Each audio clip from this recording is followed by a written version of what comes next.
Hello, everybody. Welcome to the Fred Packard Show. Today we have a doubleheader. I have the very talented Dirk Manning with me. I'd like to welcome the horror legend himself, Mr. Manning. How the hell are you doing today, sir? Good, man. It's good to see you. I know we were just talking on the air. It's been a minute, Yeah. with lack of conventions and everything else. So now I we think the Zoom last time I saw you and was in YouTube. Seattle. I think would have been one of the last times I saw you. Yeah. It was last year getting a kick at BarCon in Seattle. That was a good convention. It was one of the more interesting Yeah. conventions that I've had the pleasure of doing. It was very tabletop oriented. I felt like there was a lot of tabletop gaming with like Critical Role and Dungeons and Dragons, and it's very interesting. And Seattle's an interesting place. My first time there, seeing the Gum Road. That was the Gum Alley or right, whatever, the Gum Alley. Whatever, Gum something. The Gum something. That's a horror movie yeah. all in of itself. But yeah, someone told me about that. For people that don't know, there's this place in the Seattle market where it's literally like this alley covered with ABC gum, and like the walls are. I mean, and you're like walking through like a hallway of chewed up gum and saliva. It's literally just people literally pull it off and like put it in their mouth like it's a joke and take pictures and like it's. Yeah, I haven't seen that's too much. Yeah, but I've been there when people have been like contributing to the gum wall. Yeah, and I'm not for me. So why don't you introduce yourself, Dirk? You're obviously a horror author and many other types of books, and some how-to books as well. Like I said, Dirk Manning, writer mainly of comic books, including Nightmare World, Tales Mystery, Love Stories to Die For, are I think my main line of horror books. I've also written Haunted High Ons with Twisted. That's my personal favorite is the Haunted High Ons. Oh, thank you. It's a fun book. I think it's a book that, I will get into this, I'm sure. That's a book that caught this one right here. Caught a lot of people off guard, this one.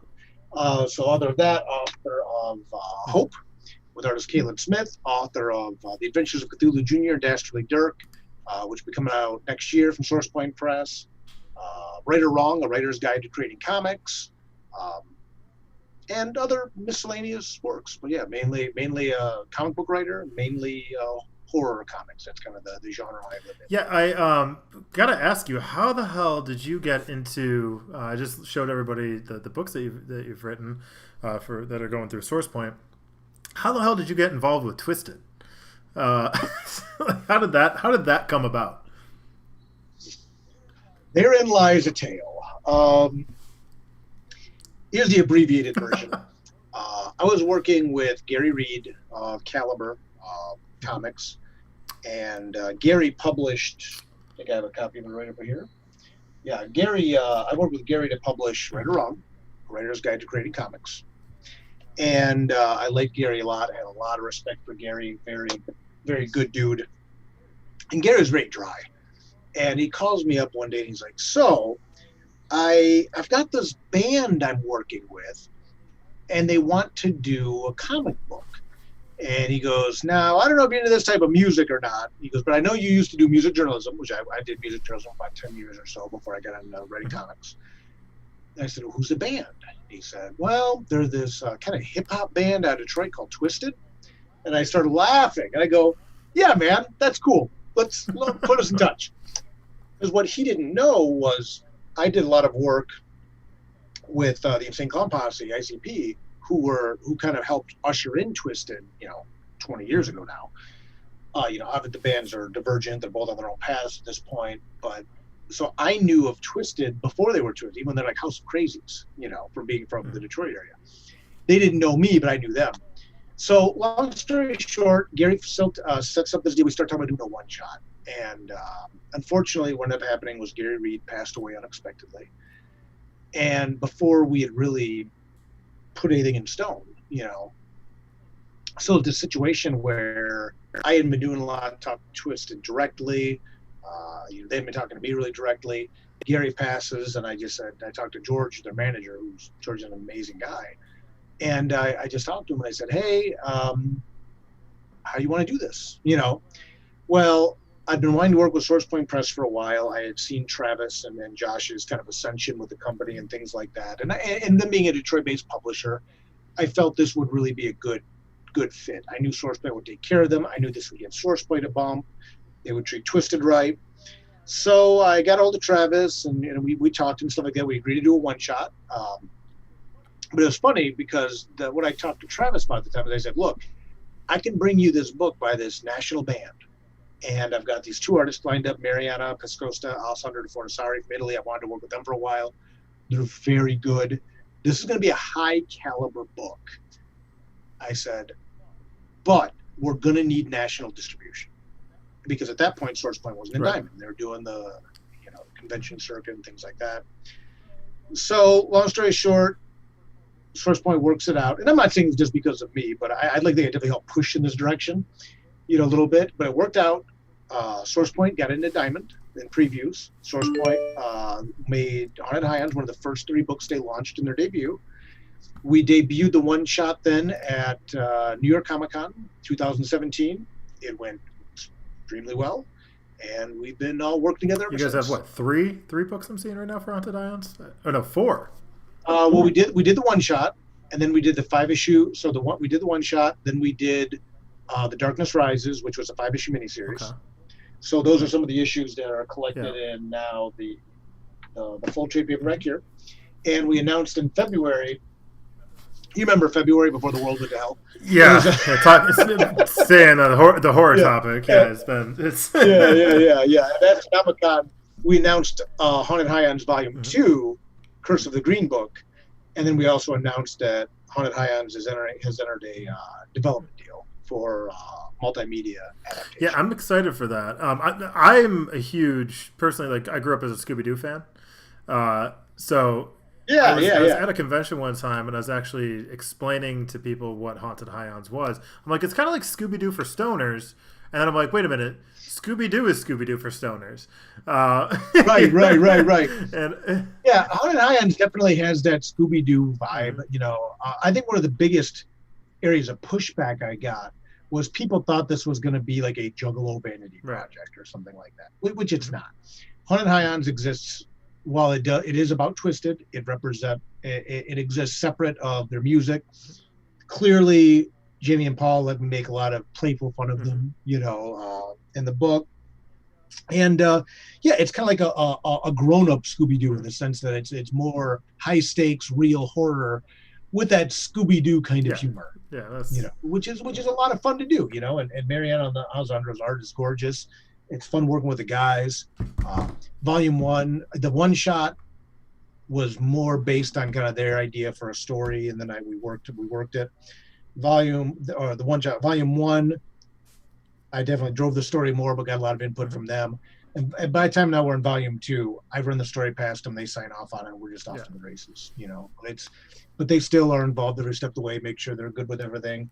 It's a fun book. It's just fun, and it's fun. One thing I want to say is you do not need to be a fan of Twisted to enjoy the book. So that's one thing. I've not really listened to much Insane Cloud Posse, not much Twisted. I've heard enough now. They came out here for San Diego Comic-Con. They had a show. Right. They're helping support SourcePoint Press. All that was really fun. But I've never. San Diego's like its own little bubble.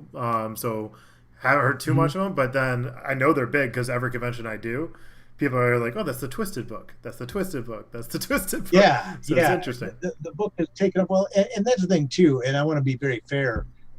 ICP brought in Twisted, but they are very divergent bands at this point. And Twisted does, obviously they do like a lot of hip hop, but they do like a lot of rock crossover stuff and all that. And they've really been in this brand unto themselves, for 20 years. They created their own convention, right? Astronomicon? Or? The Astronomicon. They have their own comic convention, and Generation Nightmare, they just dropped a surprise album on 420 during quarantine with no advance notice. They dropped a full album. Like, here you go, boom. They recorded it, separately. Their album before that, Generation Nightmare, charted on the hip hop and alternative rock charts at the same time. That's on Billboard. That's crazy. Amazing, yeah. So it's so cool. It's funny because, because they wear, they have face paint, a lot of people, and then they're from Detroit and started under ICP. A lot of people are like, oh, well, they're ICP because their fans are a lot of their fans are juggalos, but it's really a separate entity. Can you explain juggalo to the people that might not know what the hell a juggalo is, me being kind of one of them? I've never really been asked. I mean, I worked with ICP, like I said, back in the day, and I work with Twisted now. I mean, juggalos is just, I guess, this family vibe of their style of music. Would you say it's the face paint, like the clown type, or is it? I think, what I think it really is I think with juggalo culture, it's more of the family vibe everybody brings to it. When Twisted started Astronomicon, and I'm just going to be real, there were a lot of creators who were very concerned about doing Astronomicon. Mm-hmm.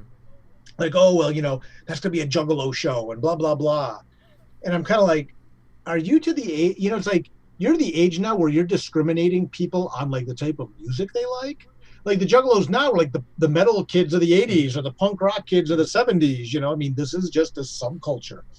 And to me, what the juggalo culture is about more than anything is a family. Okay. These are a lot of people who, for a variety of reasons, maybe feel like they're not given the fair shake by a lot of people. And they've created this very strong family vibe. And at Astronomicon, you will find that the juggalos, kids who identify as juggalos, and adults who identify as juggalos, the nicest people. They're like horror crowd nice, which may sound like an oxymoron unless you've ever been to horror cons are some of the funnest, most fun experience, and some of the nicest people. It's weird. It's like what you think is the stereotype and the norm for these people is the exact opposite. They're just super friendly, nice people that love to get scared. Well, that's it. I'm a horror guy, and I'd like to think I'm a fairly nice person, but juggalos, they look out for each other, and they look out for each other to a very, very dedicated degree. I see them show up to these conventions, and they are very passionate, incredibly passionate because they're and loyal. It's a very loyal fan base, from what I see at least. Yeah.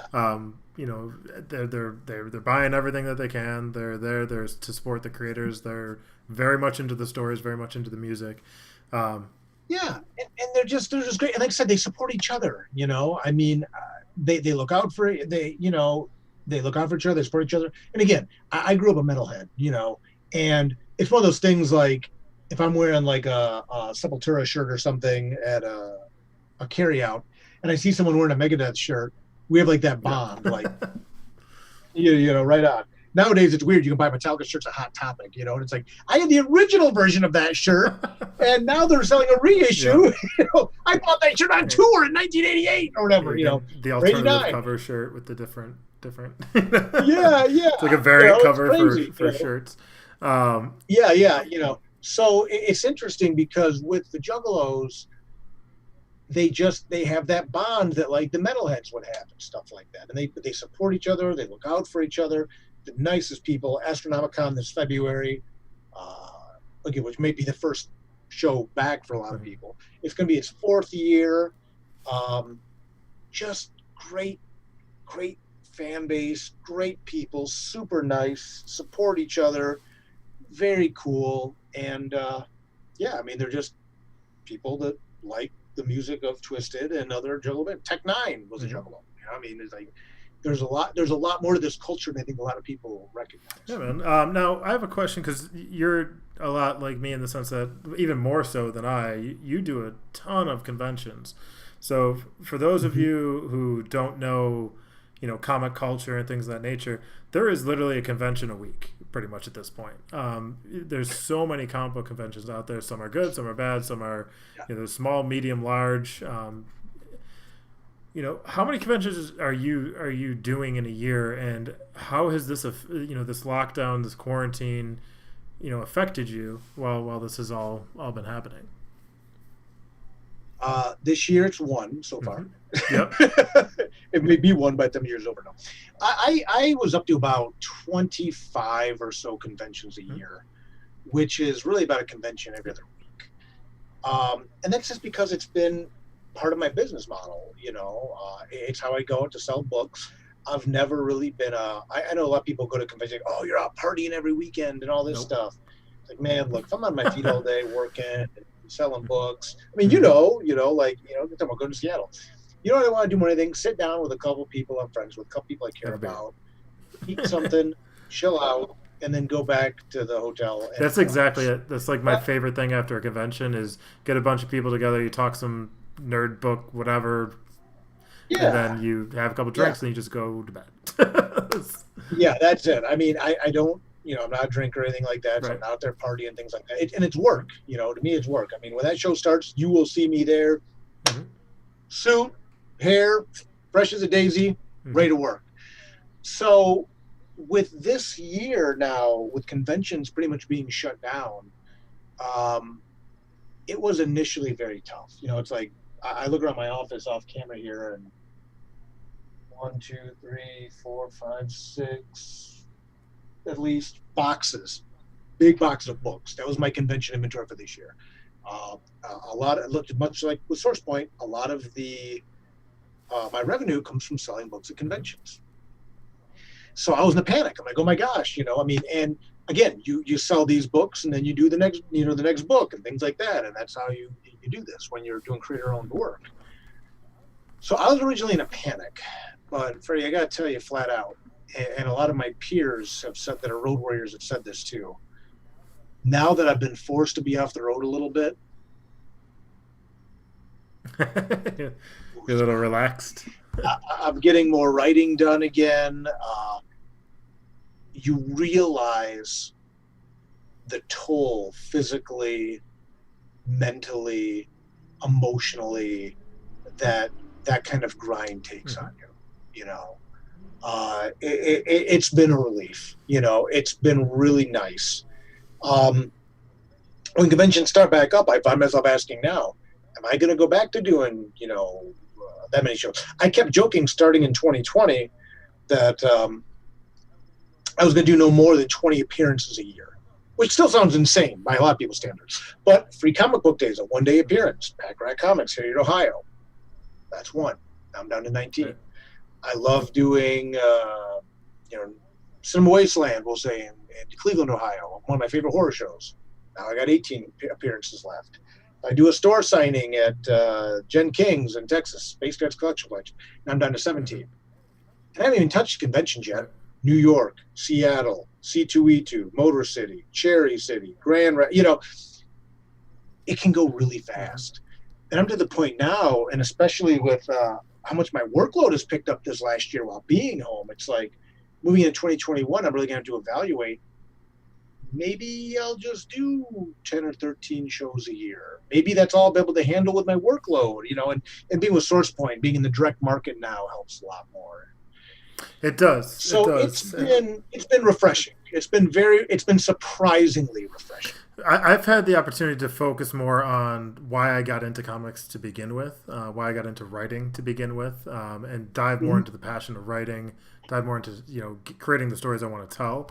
So I'm excited for when things open back up to get back out there and with a brand new inventory, brand new books, things I worked on. Right. That's the exciting part. But I totally agree with you. The grind of a convention, and I do probably half of what you do, is exhausting.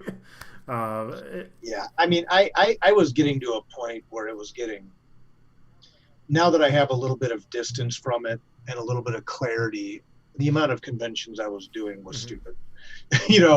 And one thing they kept saying is like, how many shows do I need to do in Michigan? How many, and I was really starting to branch out, going coast to coast, going from New York to San Diego, going from Cherry Capital Comic Con in Traverse City down into Texas and into Florida, and things like that. But I wanted to move to doing fewer, bigger. And I think this has now given me that point with the amount of work I'm going to have coming out starting next year again. I really just need to tell myself fewer, bigger, make myself accessible to people, recognize my roots, but also mental health is important. Being on the road that much, I'm a workaholic anyway, and it was getting to the point, I think, where I just because you can doesn't mean you should.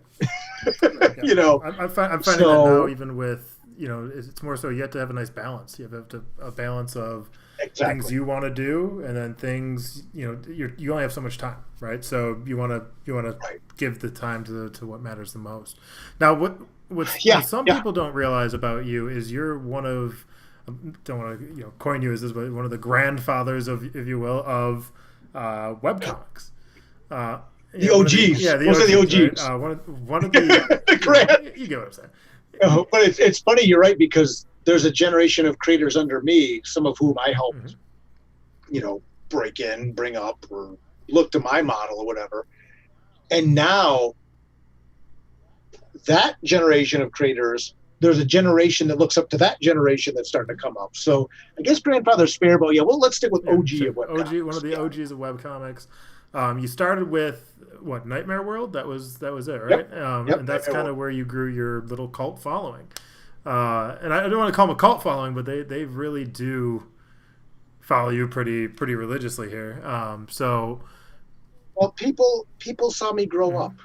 If you're a wrestling fan, people talk about wrestlers like Edge, who retired and came back, but people saw him grow up. And between Edge and Christian, I remember the Edge and Christian. Yeah. Between Nightmare World and then Right or Wrong, people saw the product and they saw the work that goes into the product, and starting to do shows and being accessible online. And historically, I've always taken great pride in trying to support people and be there for people and things like that. And my rule when I started was hold the door. My rule is always hold the door. Not to be confused with Hodor. Yeah. Totally different thing. Yeah. He's a hell of a DJ though. In real life, actor. He does. He was down here during San Diego Comic-Con. He did a set. I'm a big. So that's the music I'm into, is electronic, EDM, house. Oh yeah, that's more my jam. Yeah. See, there's the thing, right. The system is down. Sorry. God, bro. So I've just been very fortunate that people have supported my work to the degree they have, But yeah, being one of the first guys to do fully realized comic books online, when you look at, I don't know if I have I do.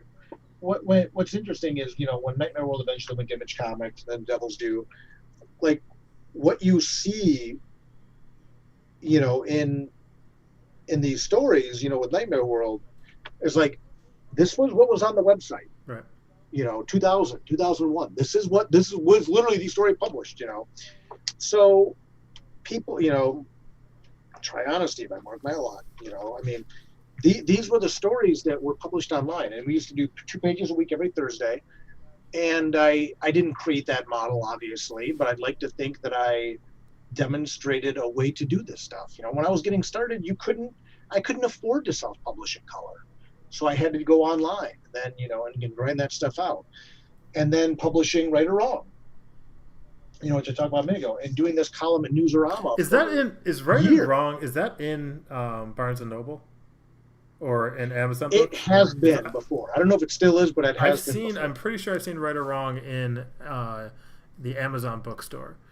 Right. I know it's been in Amazon. I know it's been at Barnes & Nobles and stuff like that. I've done signings at like Books A Millions and Borders when they were still around. I miss Borders, man. Borders was my favorite bookstore. That was Borders. I got a funny story about Borders.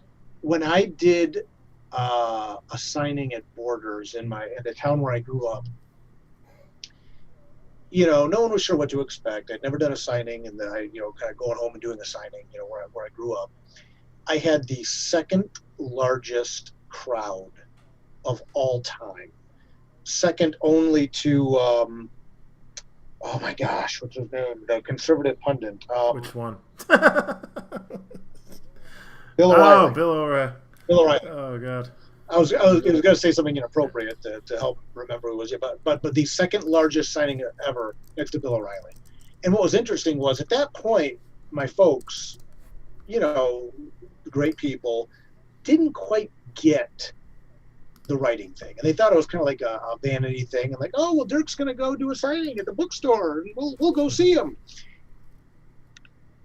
and they walk in, and there's a line out, through the store to the door outside, and one of these, oh God, one of these images I'll carry with me my whole life.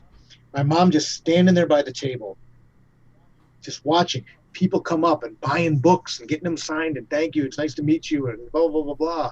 And my mom just like, and then she got it. Then she like, yeah, this is a thing, Mom. This is why I go travel. This is why I'm like scraping together money, when I was getting started to go to Chicago and go to, Pittsburgh and do these signings and stuff like that. So that was cool. Of course, I was terrified no one would show up, But so Borders will always be very near and dear to my heart because that's where my parents my mom saw that, and my dad both saw that. Wow, Dirk, this is legit. Maybe he can make something of this. I have not such a great story of Borders compared to yours, but when I was this is actually quite a hilarious story. I was a freshman in high school. Oh, excuse me, not freshman, senior in high school, just graduated. Okay. God. Well, actually, now I don't feel so bad saying it because I'm in my 30s now. I'm turning 31 this month. So it was 2007 when I graduated from high school. Okay. Now I'm kind of thinking, I'm like, wait, I'm not that young anymore. Now 2007 kind of sounds a little... You're preaching to the choir, brother. Before I'd be like... You just called me a grandfather of online comics. Not the grandfather, but the OG. I was in high school, or excuse me, just graduated high school, and I was dating this girl, and she was having her high school graduation party, and it was the midnight release of the final Harry Potter book. And I left her graduation party to go stand in line to get the final Harry Potter book. Awesome. The reason being is, first off, obviously that didn't work out, but nor was it, whatever. But reason being was my buddy Sean Shinta, shout out to Sean Shinta back home, he ruined the 5th book for me, the big moment when somebody dies in that book. And that's when Ambulance the Messenger was around. And he No, he just shot you a random message about it? He's like, guess who dies? And I'm like, what? And he said it. So I went home and I read from midnight to midnight, and I finished the book in one day. And then I messaged him, and I got him back 3 years later. You spoiled it for him? I held on to that one for that's the only. I don't really hold on to grudges. It's not kind of my forte, but I held on to that one because that's a huge. And the last book too. I mean, tell me the book 5. I have the book. The book's actually right over by that lamp. It's like on like an altar. Like that was my I have all the Harry Potter books stacked right over here. My girlfriend's actually going to go through and read them, and. Okay, right on. It's like my childhood, right? So it was such a part. But that's my one Borders story where I stood in line. I got a poster, and it was pretty crazy. But yeah, but with that being said, Nightmare World, go into exactly like what that is, and when you were just getting started, what prompted you to be like, hey, I'm going to take this to an online format? I know you kind of touched on that, but. Walk me through that process of like, I want to. Did you do it on a blog or like what was it? How did you get it out there? Nightmare World is a horror anthology series. There ended up being canon-wise 52 stories in the whole series. Each story is written by me, drawn by a different artist or art team. Although some art teams came back and did several stories throughout the series. And what's cool is every story is standalone, but a totally different genre of horror. But as you go through and read them all together, all the standalone stories all weave into one giant story as you keep going. And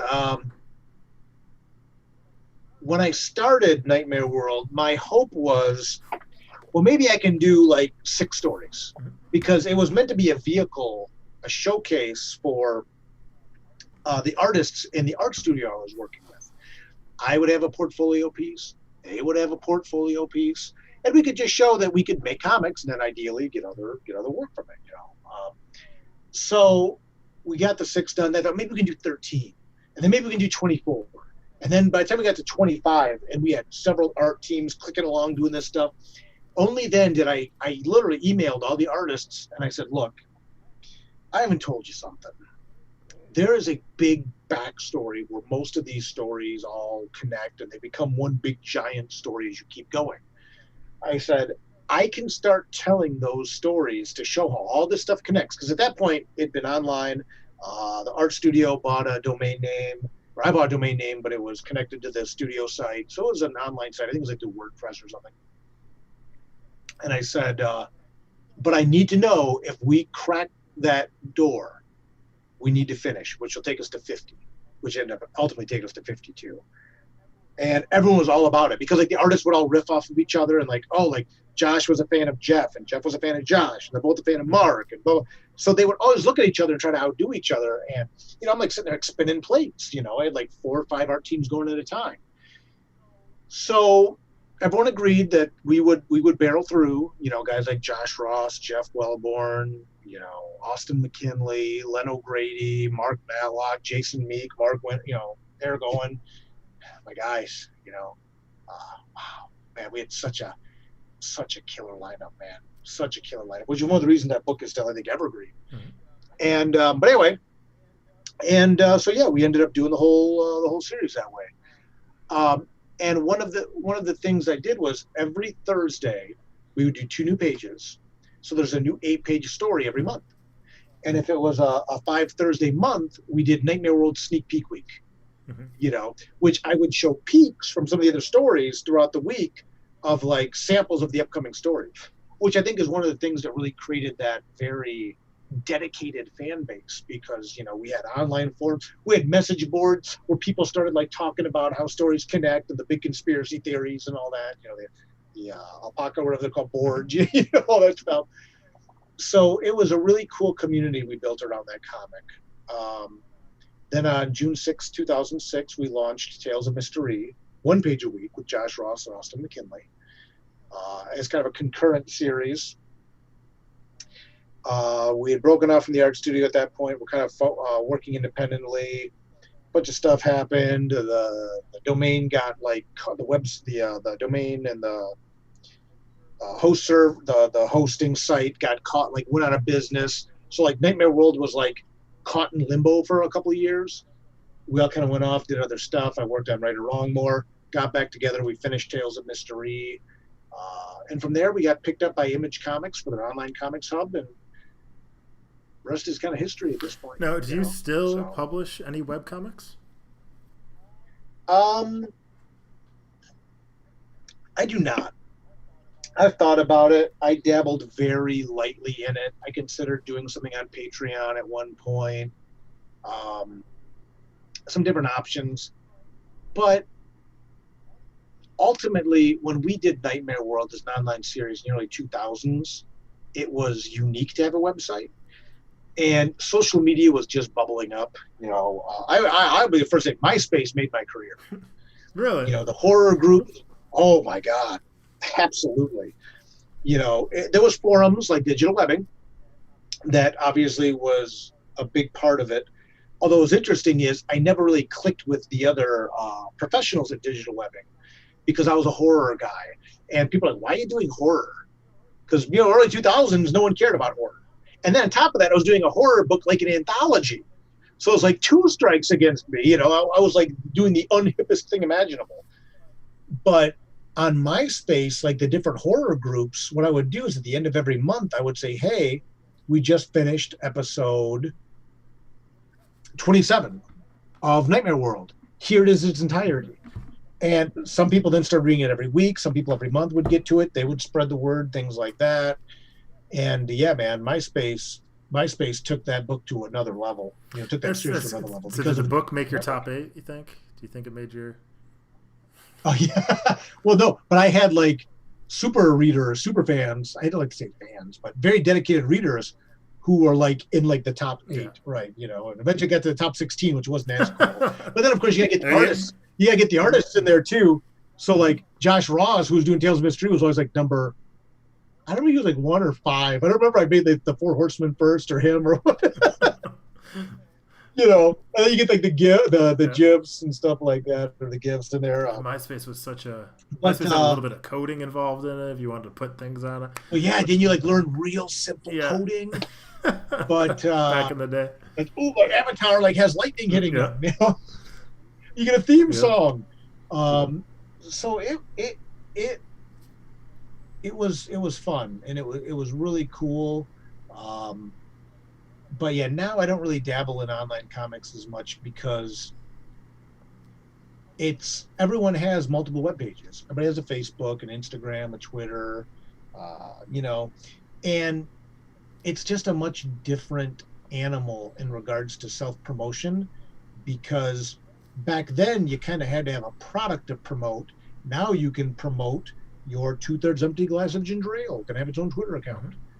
You know, somewhere there will be now a Twitter account of Dirk Manning's 2/3 empty ginger ale. You know, and it's become very easy to promote yourself online. And honestly, I was talking to a friend of mine about this. It's created a level of narcissism where people go online to see who's interacting with them. And there's a lot of people that will accuse me of being very egocentric, I guess, for lack of a better word, or very self-promotional. I think you can see this when you look at my roots. I've never really been about promoting me. I don't talk much about my life. I don't talk about myself. I talk about my work. I talk about Nightmare World, Haunted High Ons, Mystery, Hope, whatever book I'm working on. Because to me, and again, maybe there's part of being the OG, being the grandfather in the room, being the old guy. I'm not interested in promoting myself as much as I am interested in promoting my work. This thing me and my friends did. Mm-hmm. You know, that has always historically been what I'm interested in. And now people are becoming their own product. And they want to check, like, ooh, how many likes did my lasagna get? You know, and there's that part of me when it's like, to me, I always felt the email list. Earn it, you know. In terms of marketing, I always felt an email list was always the best. You know, a newsletter for people that want to keep up with your stuff. Absolutely. I do one every month. Yeah, I think I'm subscribed to it. In regards to where comics have come, just your history of getting into this industry and where you are now, you know, bumps and bruises along the way. You know, we kind of mentioned this before the show. There's a lot of stories out there that have a similar start to yours, right? Right?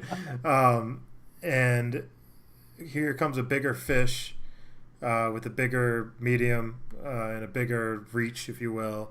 They pluck your story and they take it and they create their own thing and give no credit to the original creator, right? And it's or they give tongue-in-cheek credit and then want you to be flattered. I mean, I don't want to beat around the bush, and I don't also want to dive into this too because I know it's kind of an ongoing thing, you know, in regards to what's happening in your life.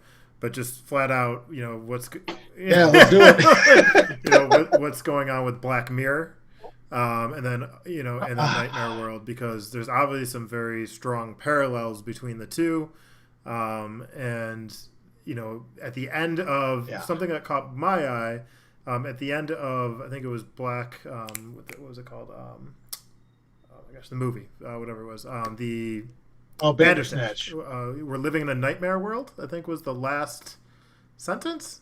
No, that was in the middle. Okay. That was actually the climax scene. No matter what choices you took, it would take you to the scene where he goes, we're living in an effing nightmare world. Now let me and I don't want to, if you're uncomfortable talking about this, don't feel like you have to. No, I mean, I've been public about it, you know. So let me say two things. One, I was a huge fan of Black Mirror. I loved that show. I still like the show a lot. You know, it's a very, you know, like taking all emotional investment out of it. It's a great show. It's my kind of show. So when Bandersnatch came out, which was the movie episode, I was watching it late at night, and it was like a choose your own adventure. So you're going through and you make these choices, and the story progresses apparently based on your choices. And it's going on, and I'm like, oh, you know, there's some certain plot things and certain things I started noticing that I was like, oh, okay, well, this is interesting. I've kind of read about this, but there's only 7 plots out there or whatever. I mean, things happen. Cool, man. Brilliant minds think alike. It's about 2 a.m, and I get to the scene when they're revealing that, you know, and I don't want to spoil too much, but the world the characters are living in is basically a digital reality. They're in a video game, and they're video game characters that have developed sentience, self-consciousness. And the one character says to the other one, blah, blah, blah, blah, blah. And he's like revealing how they live in this video game world. And he goes, this isn't a dream. We're living in an effing nightmare world. I literally, I was like, what? I jumped off the couch because I noticed some similarities to that point. And I'm like, and it's 2 a.m, mind you. And I'm wondering if I'm like hallucinating. You know what I'm like? Did I fall asleep? Did I dream this? So I let the episode play out. More and more parallels happened. I let it get to the end. I keep making the choices. I get to the end of the episode. And I'm like, oh God. I have to remember how I got to that scene to see if I dreamt it or not. You know, like did that happen? Well, as it turns out, that particular scene is part of an homage scene where they make several allusions and tips of the hat to a couple other stories that they kind of mashed together to make the episode. There's people that'll tell you that I'm crazy, that the differences are just not there with the Nightmare World story in question. They lifted I would argue that the parallels are there from one, a little bit from another one, but mainly one especially. Other people will see it and say it's right on. I mean, they name-checked my series right in the middle of it. They name-checked my series in a scene where they were paying homage to, like, Philip K. Dick, the story he did that they lifted a lot from, and another pop culture thing. And it's all in that moment. So, you know, and of course, some people will see it. I mean, some people will disagree with it. Yeah, I definitely have my feelings on it. You know, I know you were talking with some people that were involved with the creation of the series. Well, there's a lot. I want to be careful on what I say, but one of the questions obviously becomes, well, did the people who created Black Mirror, the gentleman who's behind Black Mirror, would he have had access to Nightmare World? It's like, well, we came up in comics at the same time. Nightmare World has been online was online in the early 2000s. He was a comic fan. He was making comics when I was making comics. There's a lot of other things. Access was very directly there at minimum. But, you know, I mean, what do you do? You know, and then the irony is I came out public with my concerns. And thank goodness I did, because within a week later, Choose Your Own Adventure came out against Black Mirror, saying that Black Mirror had gone to Choose Your Own Adventure and wanted to use that format for Bandersnatch. They said no. Choose Your Own Adventure said no. They did it anyway and name-checked Choose Your Own Adventure. Makes you think what other stories they may have taken. That's my thing on it. But it happens so much more than people think. And yeah, you know, yeah, and that's the thing too, because you're right. When I went public, several comic creators came to me from different comics and said, "Bro, that happened to me." And I'm a skeptical person, and I'm like, "Did it really?" I mean, again, there's only so many plots.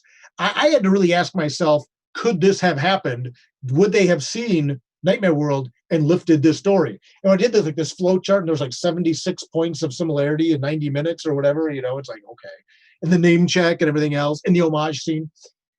And I had several other creators, not only in comics, but in other mediums, come to me. I'm not going to say what I was going to say because it could help people connect the dots. High profile people. Like if I said this person, you would know pop culture wise who this person is. And saying to me, yeah, I think that was really brave to come out because that happened to me. And you're like, did it though? And then you start to find out and you're like, wow, yeah, this happens all the time. And the attitude becomes, well, sue me.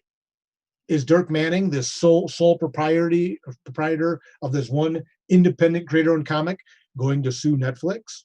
That's it right there, man. That's the what lengths are you going to go to and prove it without a reasonable doubt? That this is in fact has been lifted from you.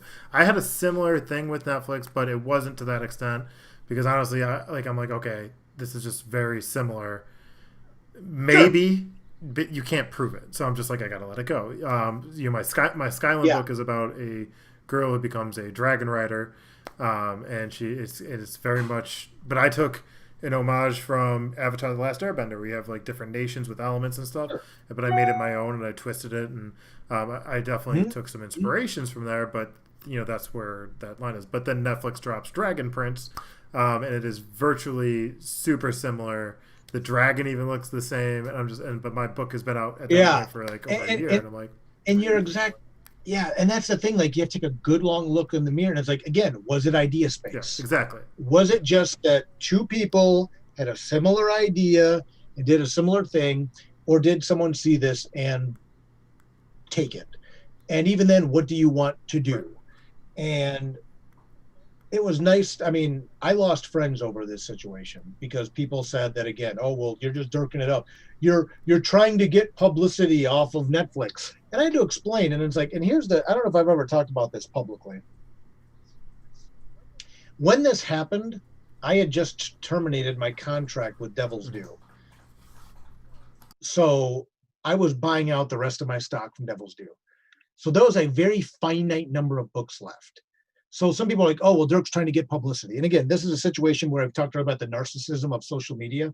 People think they know a lot more about things than they really do, and that they become convinced they know the reality of a situation when they don't.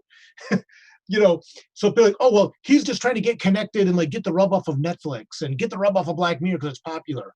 And I'm like, okay, here's the facts. I only have like 150 copies of the book.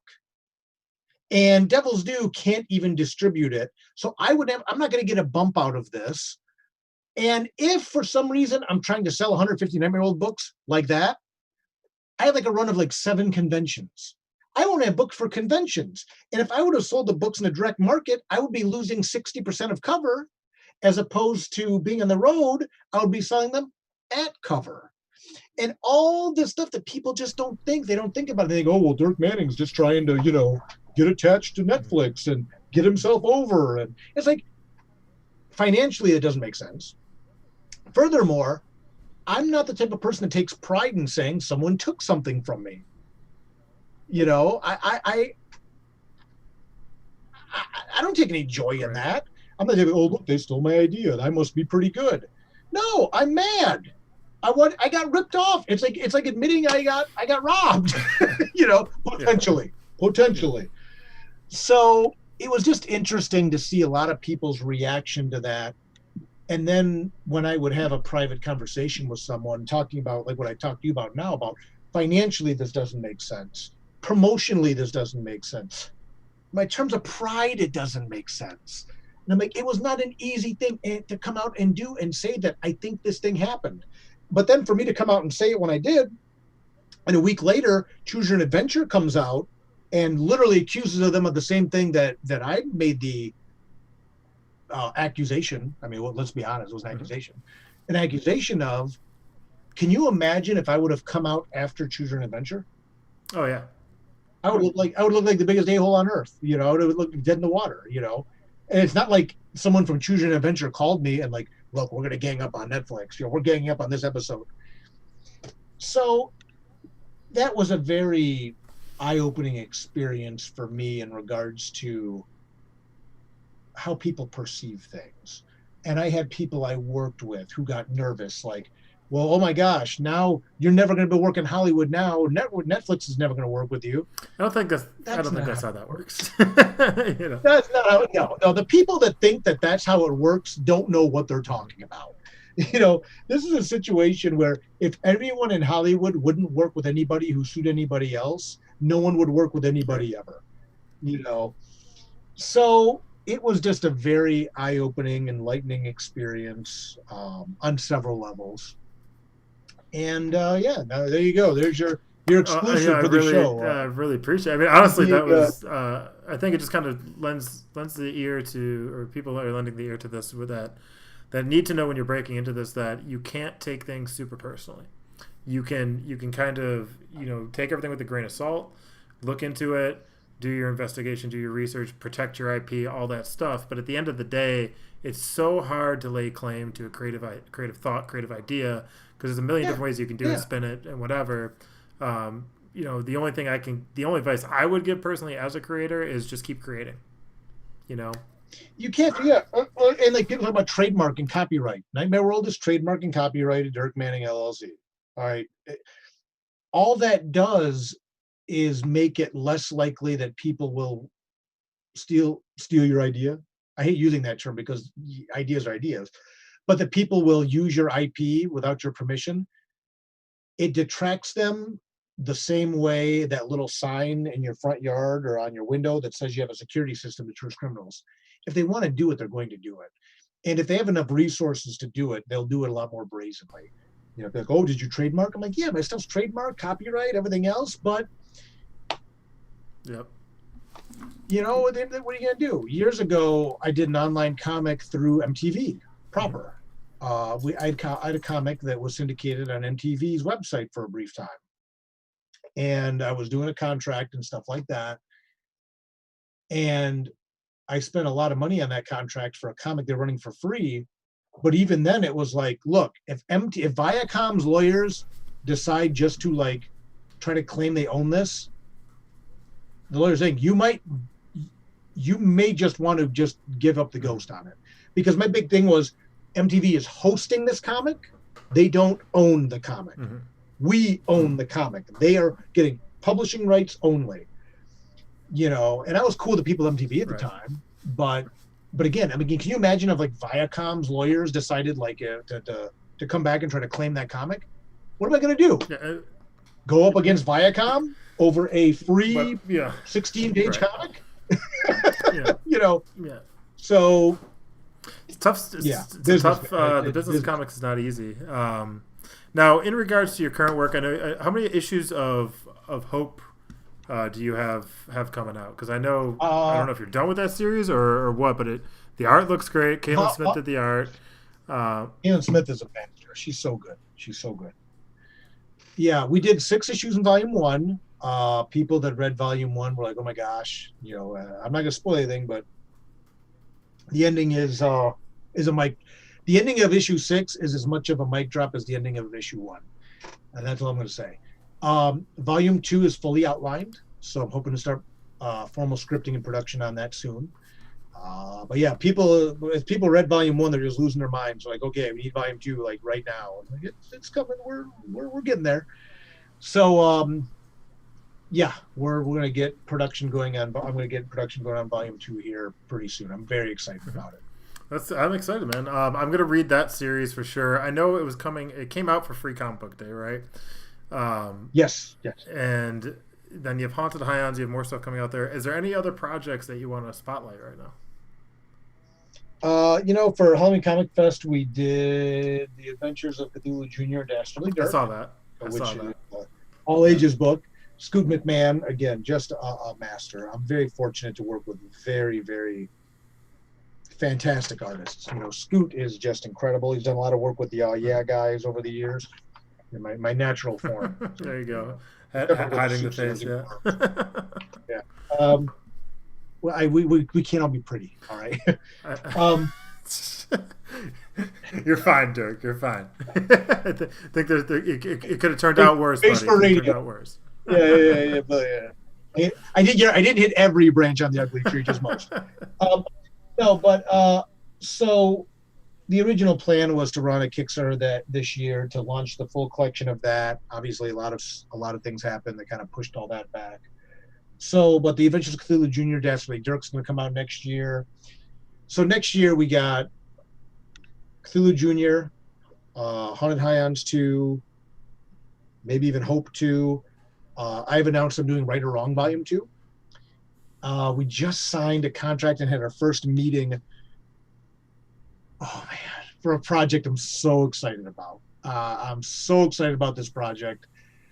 I'm going to get to scratch that old Nightmare World itch in terms of it's going to be an anthology style book written by me in collaboration with an outside entity. I can't say that. I want to. I have to NDA myself, but that's going to be coming out early next year. I will say it combines comics and one of my other favorite passions. And for people that know me well, I may have already be saying too much. Man, it's sweet. I'm super excited about this new project coming out there. So it's going to be a very, very, very exciting 2020. And my next question was going to be, what are you most excited about for 2021? But that sounds like it's that project. So, oh well, I mean, I got. Well, see, the thing is too, like I got Tales of Mystery Volume 5 coming out, Tales of Mystery Omnibus. I love Tales of Mystery. Tales of Mystery is one of my favorite series I do. I hope to someday to get it to an omnibus status. I think. I don't know if I'll ever get there. I don't know if I'll ever get there. Hopefully I will someday, but I have. Well, like if you look behind me here, that spinner rack, my professional goal is to fill a spinner rack of all my own comics. That's my goal. But like Tales of Mystery is my longest running series. Will be, in terms of page count, unequivocally. But when Volume 5 drops, it'll be officially become my longest running series. Nightmare World was 4 volumes. So Tales of Mystery hitting Volume 5 will become my longest. That might be one of my favorite series to write. And I'm super excited to do an omnibus of Act 1. Then Volume 5 starts Act 2. So I'm really excited about that. Austin McKinley's the artist on this. This will be my first long-term project I've ever done with Austin. The mystery book, Hope 2, Right or Wrong 2, has been people have been waiting for that for years. Yeah, man, it's funny to think starting self-publishing comics online in the early 2000s to being where I am now with SourcePoint, a phenomenal publisher. They're great. That treats people right, that is taking all the right steps, personally supportive, professionally supportive, having, filling a spinner rack with all my own work, and having been at Image and been at Devil's Due, now being at SourcePoint, being home at SourcePoint, that in and of itself is exciting. And having these opportunities now, I get to work with the Harp Twins on a book, working with Twisted on a regular basis. This other thing that I'm so desperately want to talk about and I can't yet. Volume 5 of Tales of Mystery, having a Nightmare World omnibus, doing a Tales of Mystery Act 1 omnibus, working with Scoot on Cthulhu Jr., Kalen Smith on Hope, Mir Alessandro, on Haunted High. I mean, just, it's all cool, man.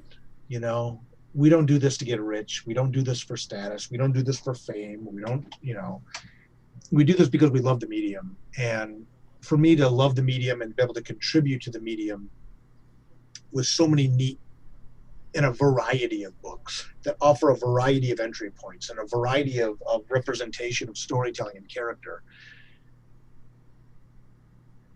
And then, to get to do Right or Wrong, and, we talked before the show started, this past Sunday, my grandfather passed away, who's a massive influence on me as a business person. And my plan has always been to have Right or Wrong Volume 2 be about him. And the joke always was, he said I couldn't write about him until he was gone because